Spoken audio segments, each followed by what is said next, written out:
We are made for another world. We are made for a something more kind of existence. We're made to do life in a way that makes us feel like we're exploring something amazing and new. To engage our existence with a deep sense of adventure and a clear sense of calling and mission and a real focused sense of those things. We're meant to do this life as part of a team, like a guild of players, a community with other people that we respect, that we need, that we can lead, that can follow us, that we can entrust with our very lives, and that can be trusted, that they can trust us with theirs.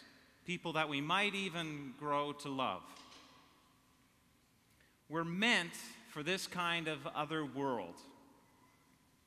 In a world where you're judged by who you really are inside and not by all of the superficialities which tend to get in between relationships now.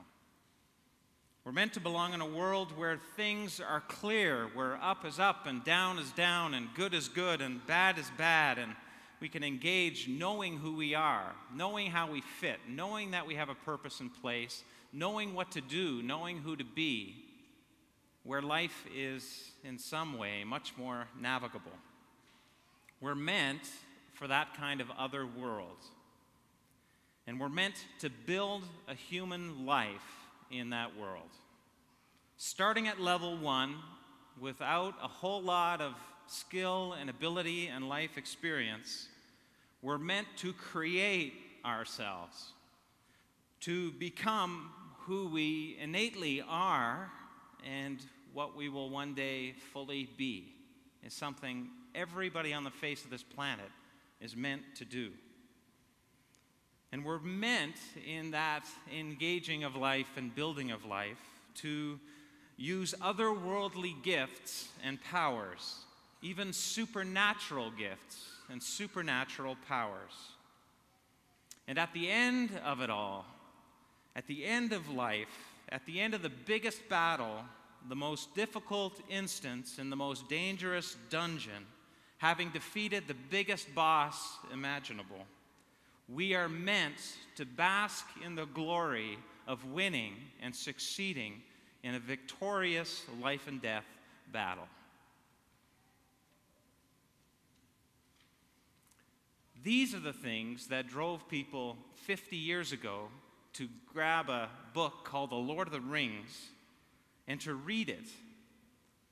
That was when print was the door into another world.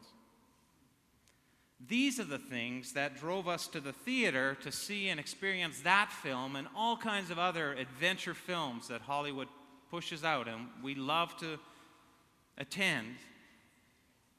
When film became the door through which to engage the other world.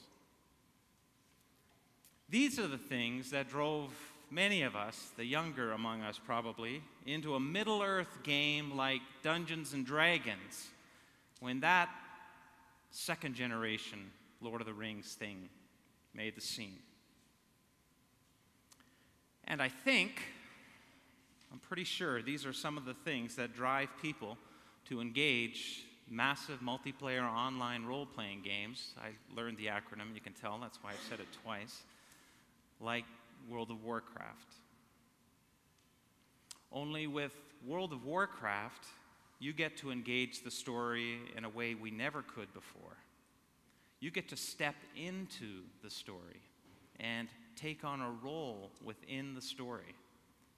Today's technology allows you to, through games like this, to actually write the story, to co-create a world,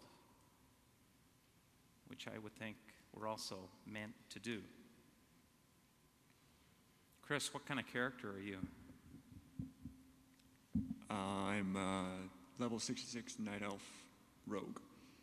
Got that? And where are you right now? Just passed through the dark portal into Hellfire Plains.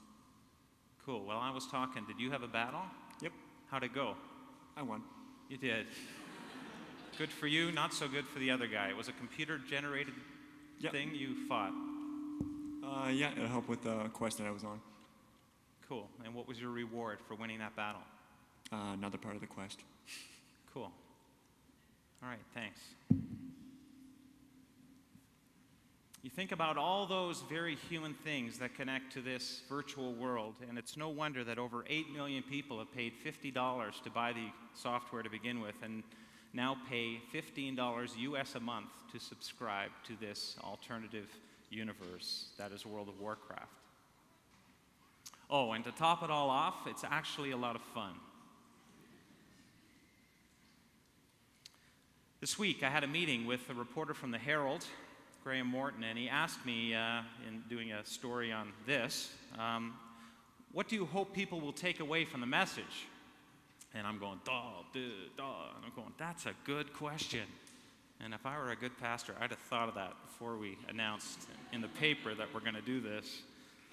So I stumbled a little bit, and then I said that people would see their otherworldly yearnings for what they are, to recognize what they're made up of to begin with, but then to ask, why am I this way? And then to maybe even ask, where are these ultimately supposed to be aimed?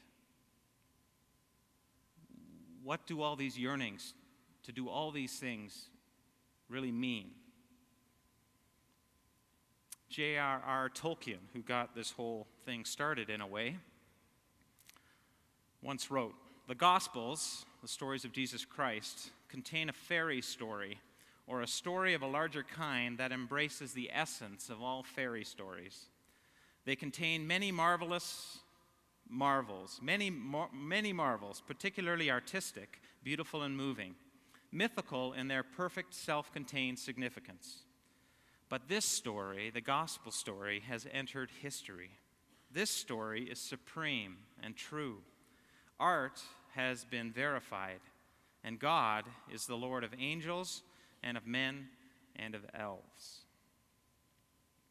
Tolkien, in saying that, and in a lot of his other writings, talked about his work of creating the alternative world as somehow creating a road or a way or a doorway or a pointer to a greater road, way, door, place.